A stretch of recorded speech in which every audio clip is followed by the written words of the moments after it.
Good morning, everyone. We'll go ahead and get started. Welcome to everyone to the Agency Technical Administrator meeting for the Chicago COC.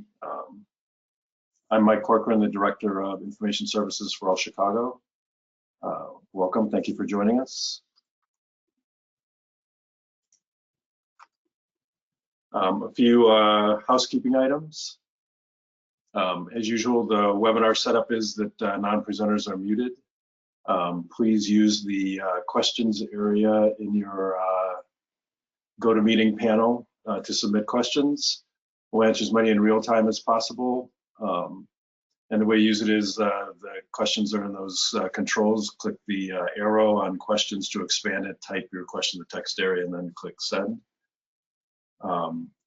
The webinar is not intended to address specific client data situations. If you have those kinds of specific questions, please submit an email to the HMIS Help Desk, which is at helpdesk@allchicago.org.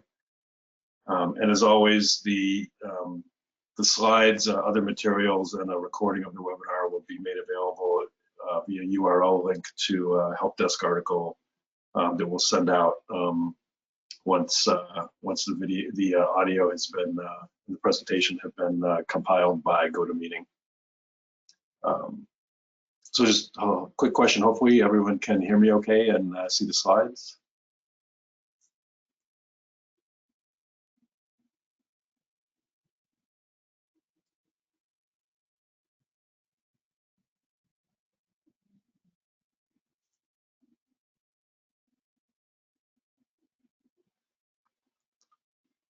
I'm not seeing a response, but I'll go ahead and go forward as hoping everyone can hear and see.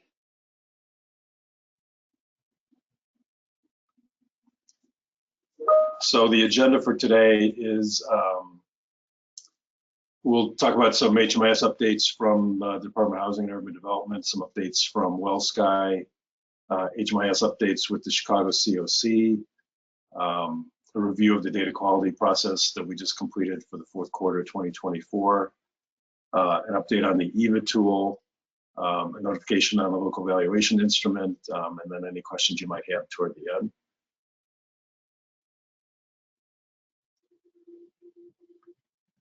So for the HUD HMIS updates, typically we show things here from the HMIS LEAD webinars.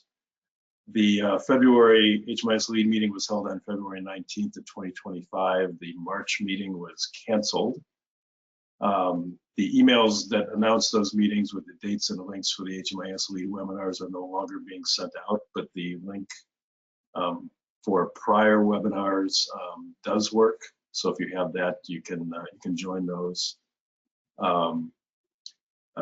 Some other changes: the HUD Exchange website no longer contains HMIS data standards documentation, the HMIS LEAD meeting slides and recordings, and other content that is being reviewed by HUD and other new administration personnel.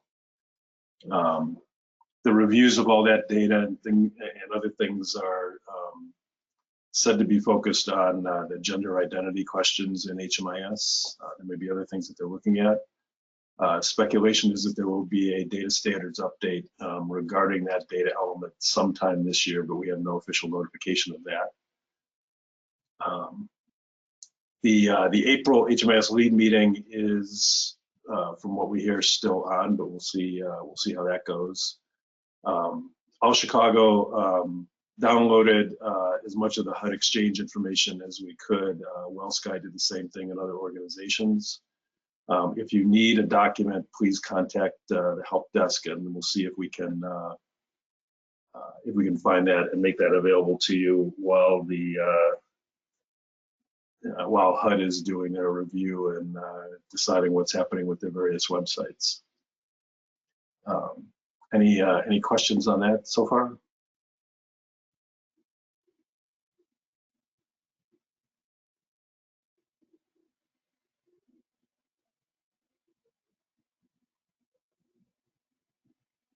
Okay. We appreciate your patience. I know that this meeting was supposed to be held in January amid a lot of executive order things like that, and because of that, we needed to cancel. So I'm sure everybody's having their own issues with all the stuff going on. So We appreciate your patience with scheduling and cancellations and things like that as everybody navigates this.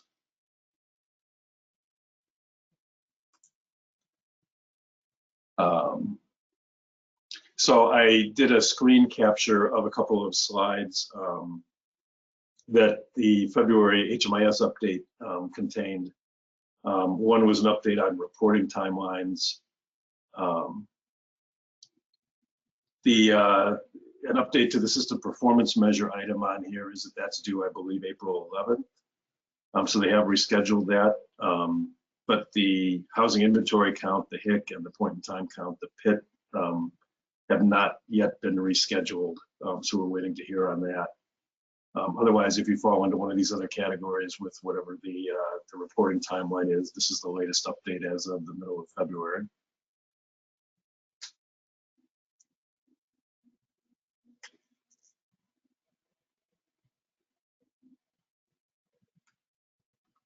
And these are the status updates that they provided to us in February. As it says, the HUD Exchange resources are being reviewed.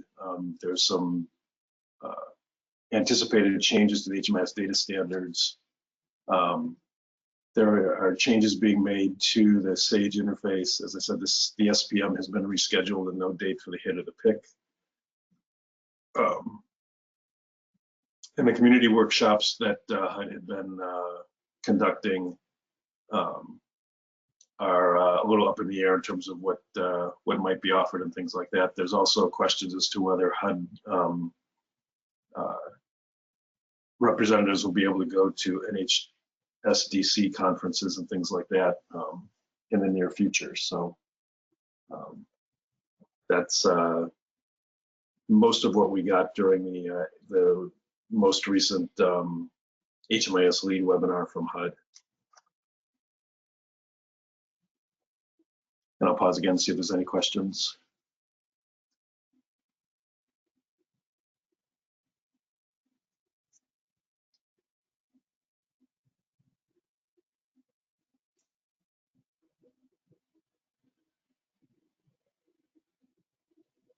Okay. In terms of HMIS updates from WellSky, the only major update from them has been that they released an update to the system performance measure report, correcting things for various questions that we're running through, so we can get that filed on behalf of the COC in April.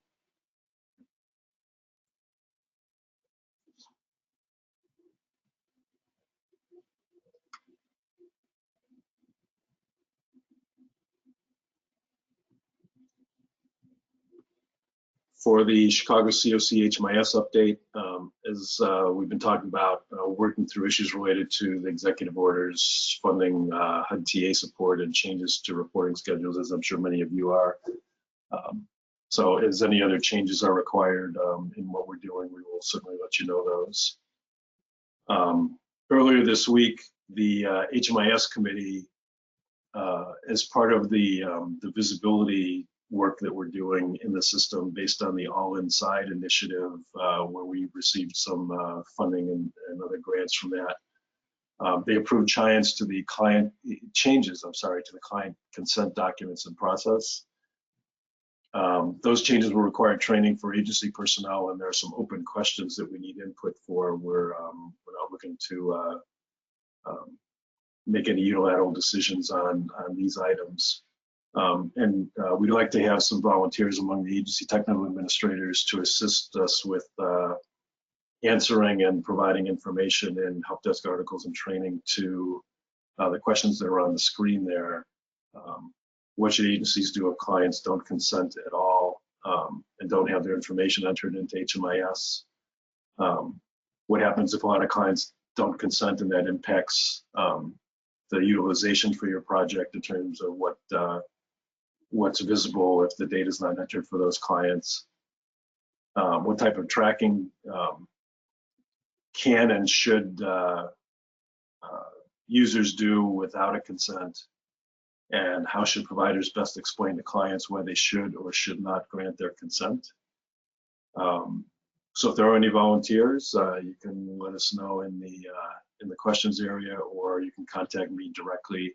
There's my email address on the screen. It would have been nice to close that parentheses. Sorry for the typo there. But if there are any volunteers for this, or any questions about that particular item, leave some space for those questions right now.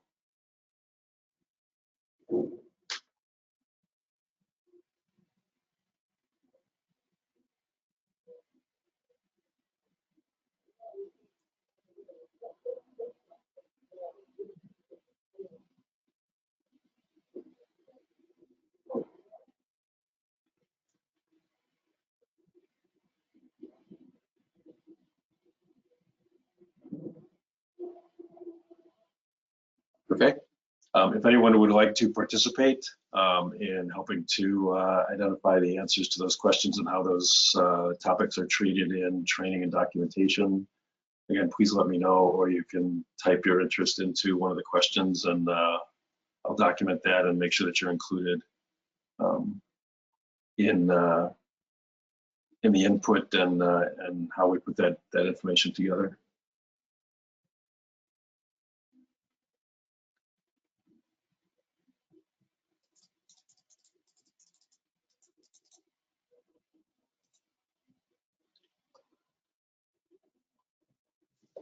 Okay, thank you, Matt.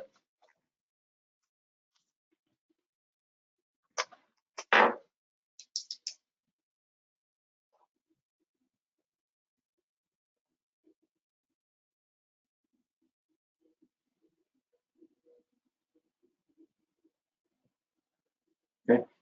Again, if you folks would like to let us know, let me know privately. Again, feel free to contact me at my email address.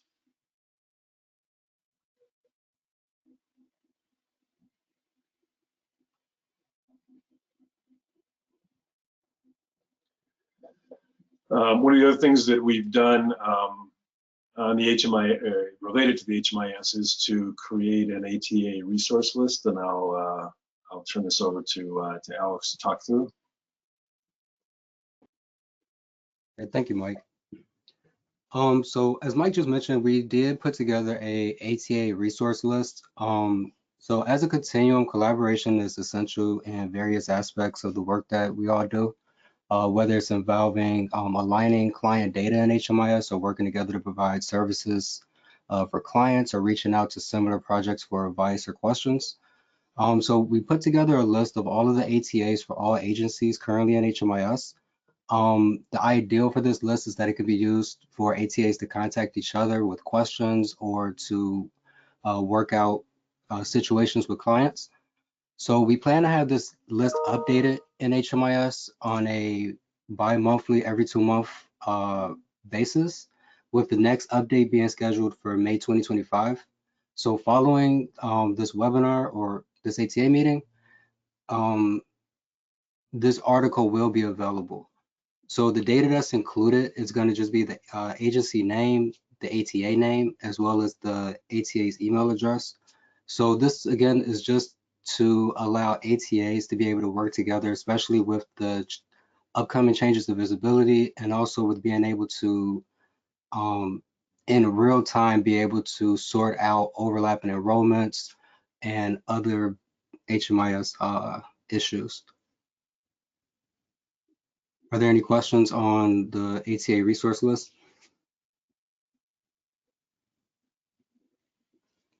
So there's a question: what if our agency has 3 ATAs? Will all be listed? So yes, if your ATA or if your agency has many ATAs, all the ATAs will be listed in the article.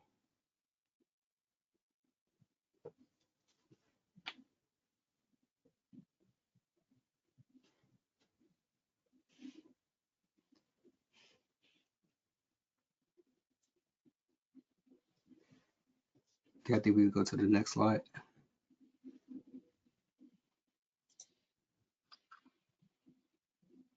Well, I think that's it for this one. Okay.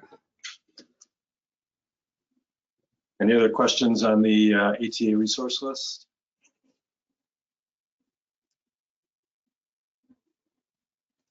Thanks, Alex. Thank you. So for the fourth quarter 2024 data quality, that process is completed, and thanks to everyone who participated. We appreciate all the work that you put into that on a quarterly basis and sending all the data in.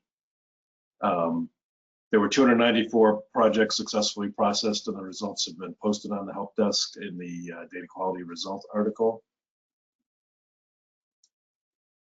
This week, the HMIS committee also approved adding corrections to for the longitudinal system analysis report, the LSA, to the quarterly data quality processing. That means that agencies will be responsible for running EVA reports on their projects and correcting that data quarterly on an ongoing basis rather than trying to pile all that stuff at the end of the year. There's more on EVA in subsequent slides here, and we'll be providing updated documentation and training in advance of that and as part of the data quality processing. Again, this is an attempt to the LSA starts in like November every year, and basically part of it is consistency checking and data quality checking and things like that. Looking for overlapping enrollments, looking for missing things like heads of household or the COC record or things like that. And so it's a huge effort both on our part and on your part to try to do that only on an annual basis. So we think that adding in some processing as part of doing the quarterly data quality process will help identify those things and correct them on a more ongoing basis and keep us from all going crazy at the end of the year when the holidays are rolling around, and just make a cleaner process all the way around. Any questions on that piece?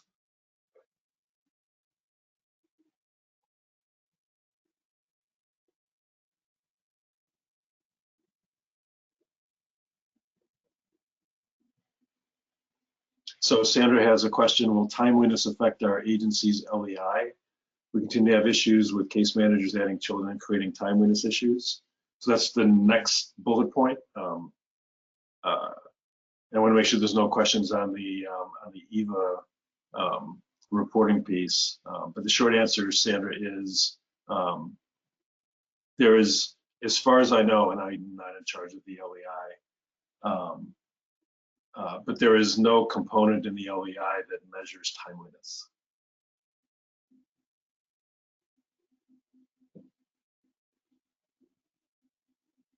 Any other questions on the LSA piece?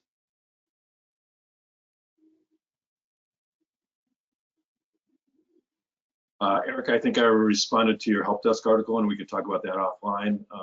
There's issues with including reports from all Chicago projects that we're working to correct. But we saw your help desk question, and I think I responded to that yesterday, but we can talk about that offline also.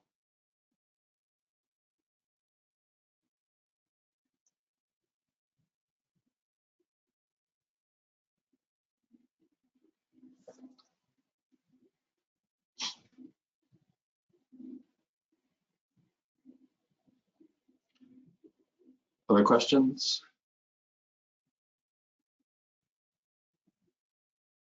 So picking up on the next bullet point, the data quality results, those spreadsheets that are posted on Google Docs, Google Drive, as part of the link from the help desk article. That data has also been loaded into database tables that we can make available to do general reporting, but also specifically local evaluation instrument reporting. And they have a question about, and they'll be going through this as part of their orientation around this year's LEI process. But there's questions oriented around whether a project participated and over the course of the year, how many questions had greater than 5% error rate in them. I don't want to go in depth in that because that's a different group that processed the LEI. Just a heads up that to this group that the data quality results dating back to the third quarter of 2020, sorry, the fourth quarter of 2023 are now available for that reporting for the LEI. Any other questions about that?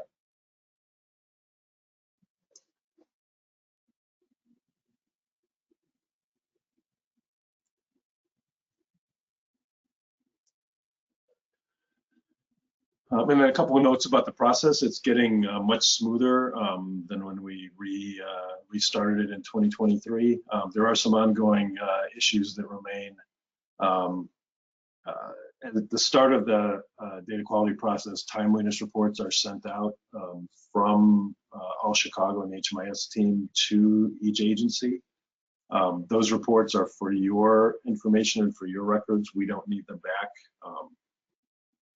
So it's not necessary and actually messes up the process if you include the timeliness reports with the other data that you send in with your results.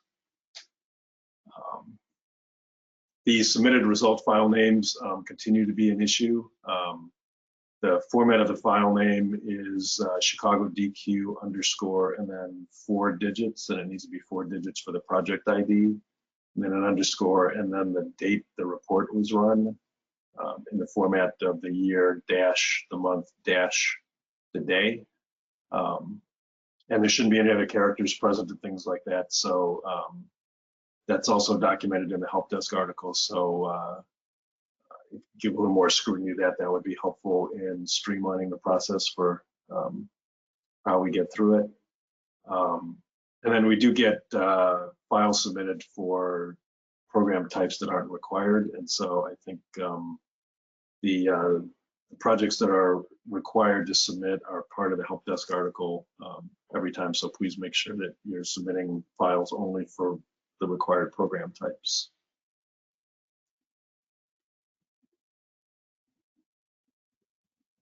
Any questions about data quality?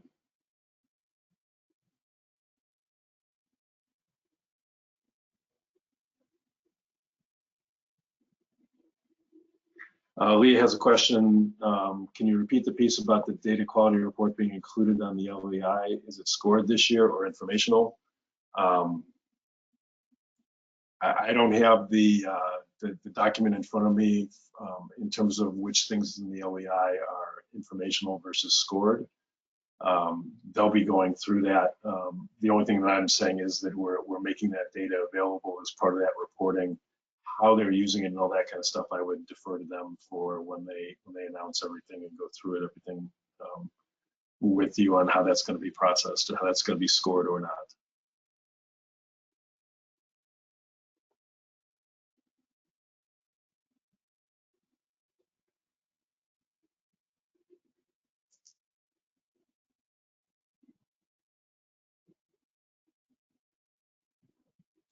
So Taylor Wolf has a question. So the LSA is still due annually, but the contents of the report will be included in our data quality quarterlies. The process of going through that data, we're going to make part of the data quality schedule, but the LSA results are not being included in any data quality reporting. So we're just sort of piggybacking on the process. We are not changing the data quality process as it currently exists or adding data into it.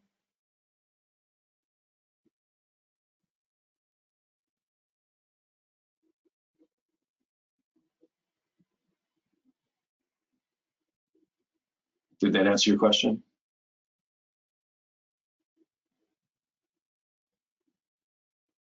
Okay, thank you.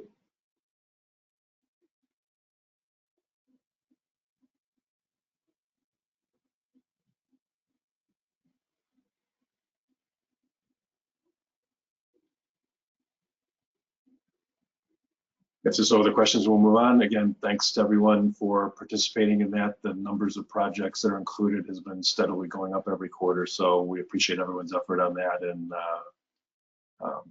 the efforts to make the data quality in the system improve month over month and quarter over quarter and year over year. So we appreciate your help.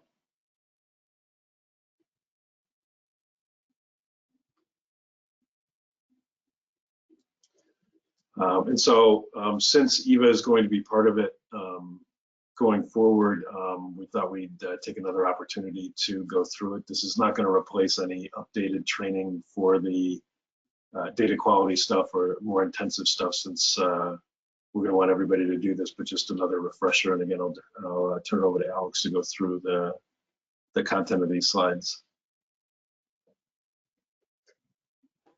All right, thank you, Mike. Okay, so just kind of go over Eva really quickly. This tool will help identify any data errors, issues related to your project.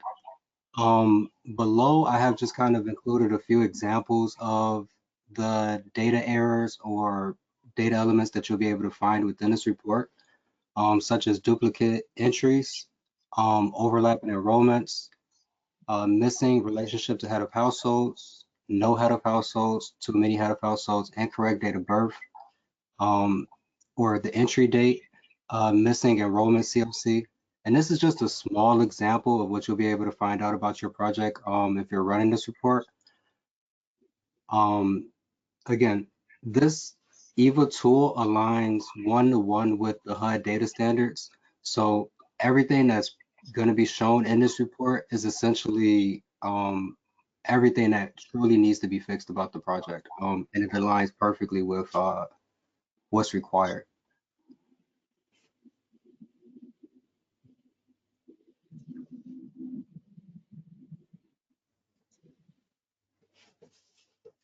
Okay, so again, as Mike mentioned, this isn't going to replace any formal training, but just to kind of let everyone know how to at least access the report that you need to run in Eva.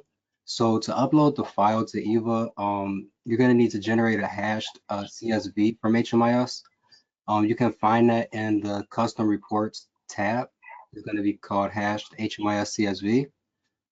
When running the report, you're going to see in the screenshot on the left-hand side what the parameters are going to be.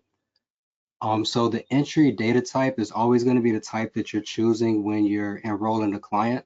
So you're either going to be choosing HUD, VA, or RI in most cases. When you're running a report, this can be done for either individual projects, or if you have a reporting group of many projects, you can run it that way. The start and end date can be however you're going to review your data. There's no set time that needs to be put there. So we do highly recommend that this report is run prior to any of your reporting, such as your annual reports or quarterly performance reports, CAPERS, DFSS quarterly, or any state funded reports. So when you're running an annual or the APR to QPR, sometimes you might run into errors or clients not showing in the report as intended. If you run Eva prior to submitting your APR QPR, Eva will probably be able to help you identify the exact client and exactly what the error is. Within Eva, it gives details. It has a guide on exactly what that error means. It has a definition for everything. So when you run this report on your project, you're going to get an extensive guide essentially on exactly how to fix everything that needs to be fixed. We do have a help desk article that's currently available. Within that article, there is going to be a link to the Eva site and instructions, again, how to run the report. Again, we highly recommend that you're running this report as often as possible. Any questions on Eva or the process of how to run the report?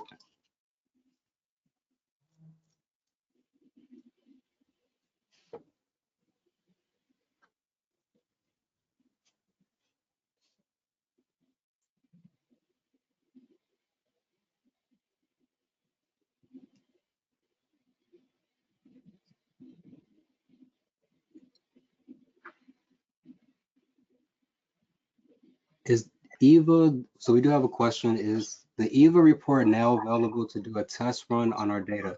So all of this is currently available for you to run immediately. in HMIS, again, you could just run a hashed HMIS CSV file, set the parameters for your project, and you'll be able to upload that file that you get from HMIS onto the EVA website. It's completely secure. It's built by ABT HUD-TA. So it's extremely secure. The hash CSV doesn't include any PPI data. So once you take that file and upload it to the EVA site, you'll be able to download a file that has all of the errors and warnings about your project. So it's definitely available now for you to run immediately.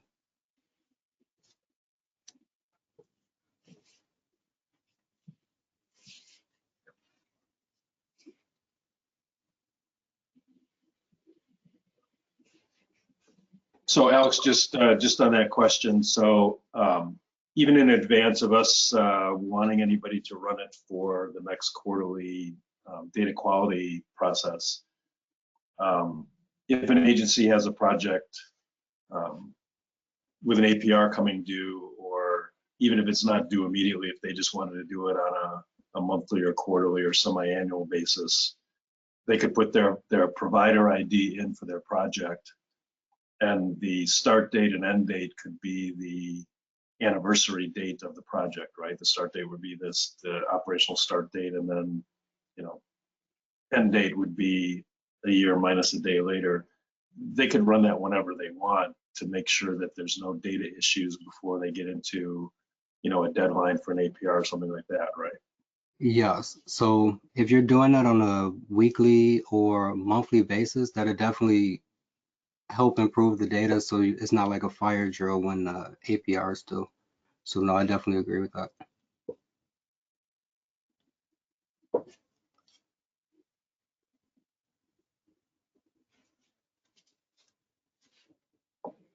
So Erica has a question about,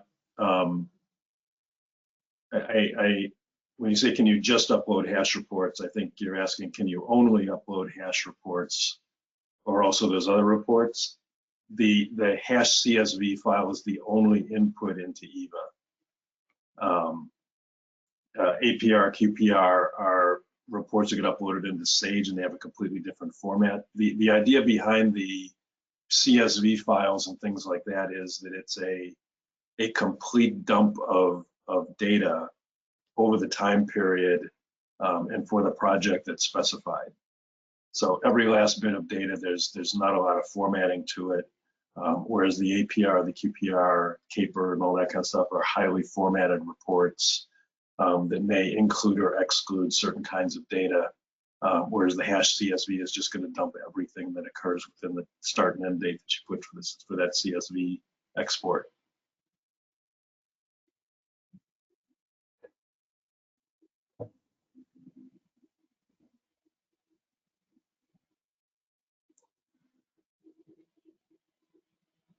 Other questions?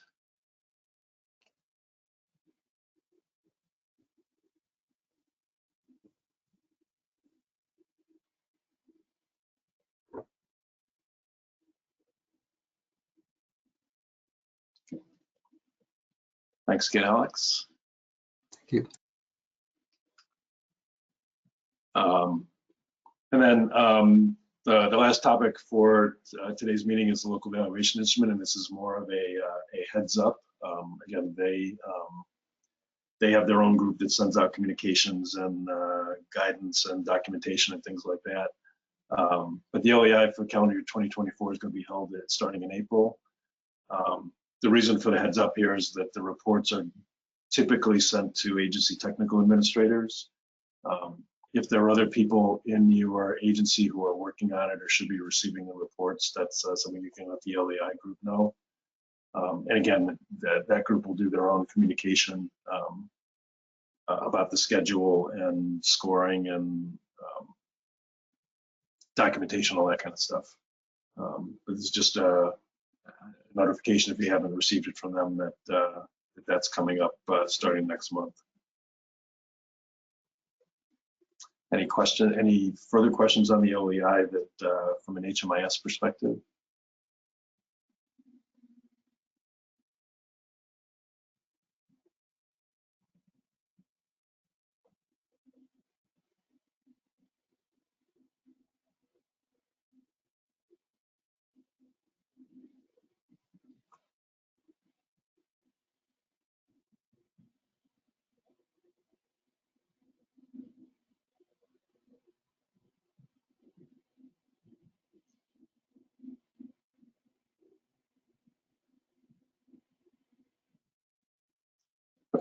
Any other questions on any of the content that we've covered this morning?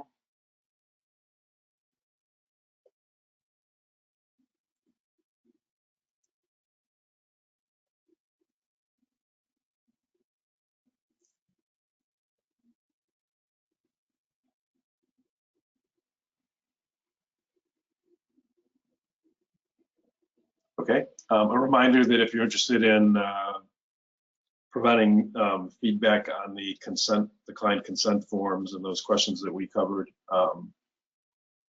please let me know via email.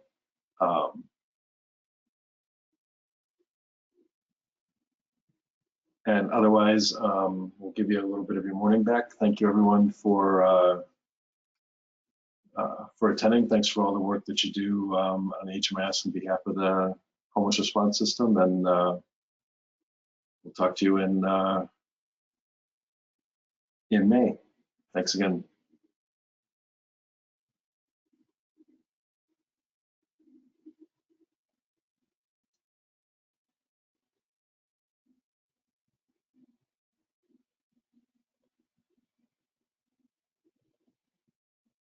Gladys, yes, thank you. The slides and the recording will be made available on the help desk article as we do for every meeting. Thank you for reminding me.